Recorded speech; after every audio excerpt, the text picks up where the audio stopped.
Dan saya harapkan hari ini kejaksaan juga melakukan OTT terhadap Sylvester Matutina. Apa itu OTT? Operasi tangkap terpidana. Bahwa ijazah Joko Widodo tidak identik dengan ijazah-ijazah lainnya, terutama ijazah dari Pronojiwo. Rekan-rekan media sekalian, kami menginformasikan bahwa hari ini klien kami akan diperiksa ada 3 orang. Yang pertama dari klaster akademisi, saya sebut demikian ya, yakni Dr. Rizmon Yusiani Parasiolan. Kemudian yang kedua ada dari wartawan atau jurnalis, yakni Michael Sinaga. Dan ketiga ada juga dari jurnalis, yakni Nudiansah Susilo. Nah, 3 orang ini akan dipanggil, diperiksa hari ini dan kita akan penuhi. Tapi sebelumnya saya ingin sampaikan evaluasi pada pemanggilan sebelumnya, dan ini akan menjadi atensi kami pada pemeriksaan hari ini. Jadi kami tidak ingin ada pemeriksaan yang melampaui batas-batas ya hak-hak kemanusiaan orang ya, jangan sampai malam. Dan kemarin alhamdulillah sudah dipenuhi, jadi dari 3 saksi yang diperiksa itu semuanya rata-rata sebelum maghrib sudah selesai. Jadi kemarin ada Roy Suryo, ada Rizal Fadila dan Kurnia Triroyani.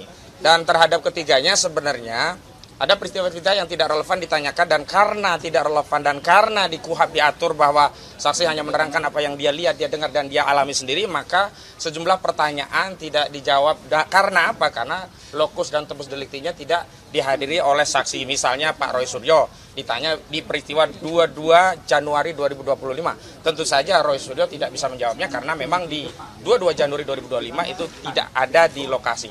Yang menarik adalah pada kasus pemeriksaan Rizal Fadila, karena objek utama daripada delik pencemaran dan fitnah yang diadukan oleh saudara Joko Widodo itu adalah ya statement dari para peneliti ini yang menyimpulkan bahwa ijazah saudara Joko Widodo itu palsu.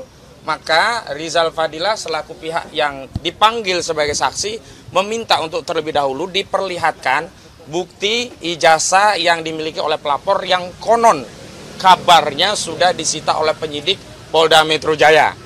Namun karena ya tidak ditunjukkan barang bukti itu, maka Rizal Fadila kemudian keluar dan pamit untuk tidak diperiksa. Tapi kemudian dipanggil lagi untuk diperiksa di PAP, tetapi sekali lagi ketika masuk pada pertanyaan-pertanyaan yang tidak relevan, saksi Rizal Fadila menyampaikan keterangan keberatan untuk menjawab apa yang ditanyakan oleh penyidik sebelum ijazah yang diklaim sudah diserahkan oleh pelapor, yakni saudara Joko Widodo, kepada penyidik Polda Metro Jaya itu diberitahu atau ditunjukkan.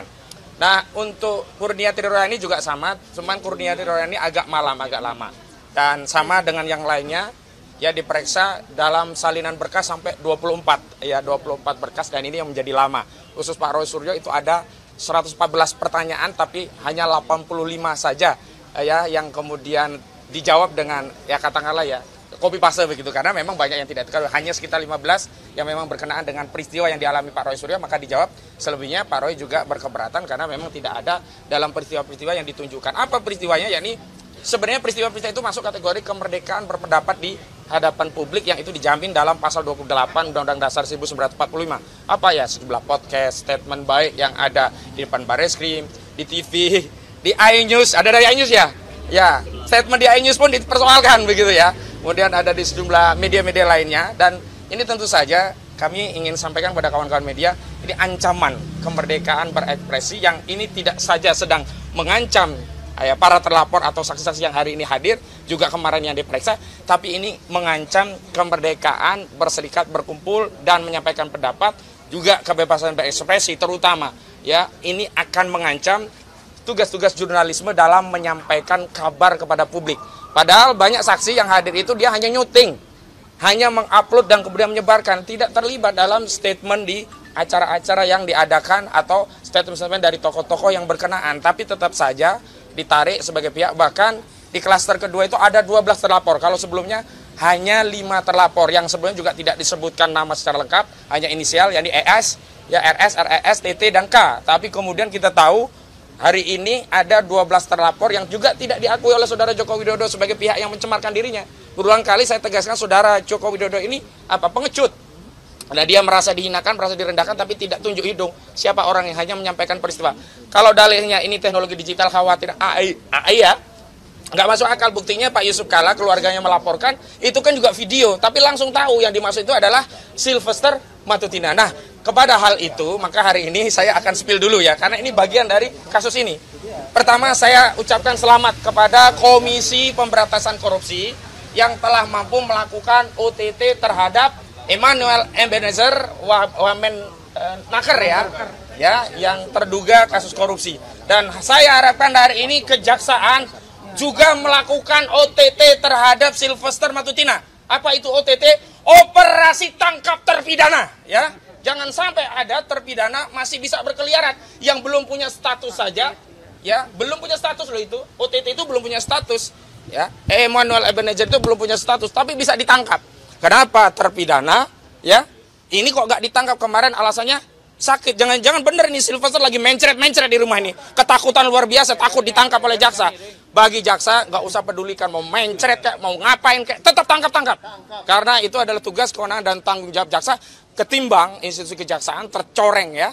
Hanya gara-gara tidak menjalankan kewenangannya untuk menangkap terpidana yang sudah inkrah 6 tahun. Nah, hari ini kami juga ingin menegaskan nanti ada tim-tim yang akan mendampingi, dan hari ini alhamdulillah di tengah-tengah kita ada juga koordinator litigasi ya, nanti Bang Petrus Sulistyo juga akan menyampaikan.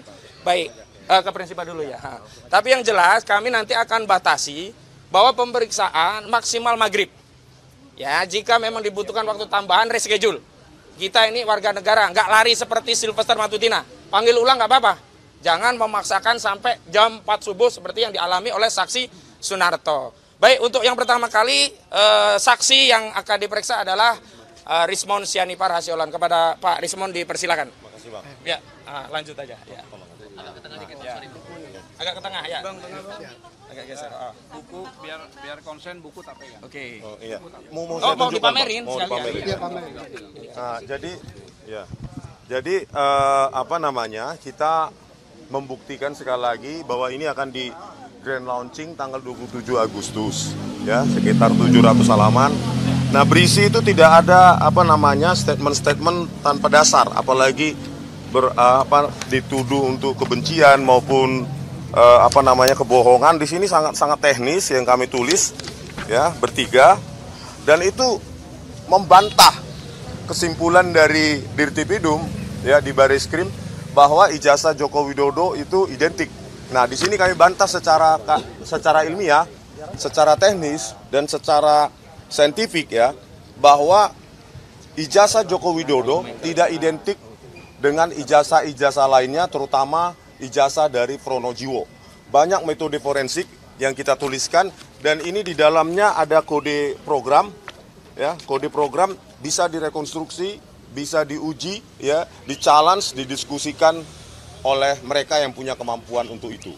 Jadi oleh karena itu kita akan membuktikan kepada penyidik bahwa kami punya dasar untuk membantah apa kesimpulan dari Bareskrim, gitu ya.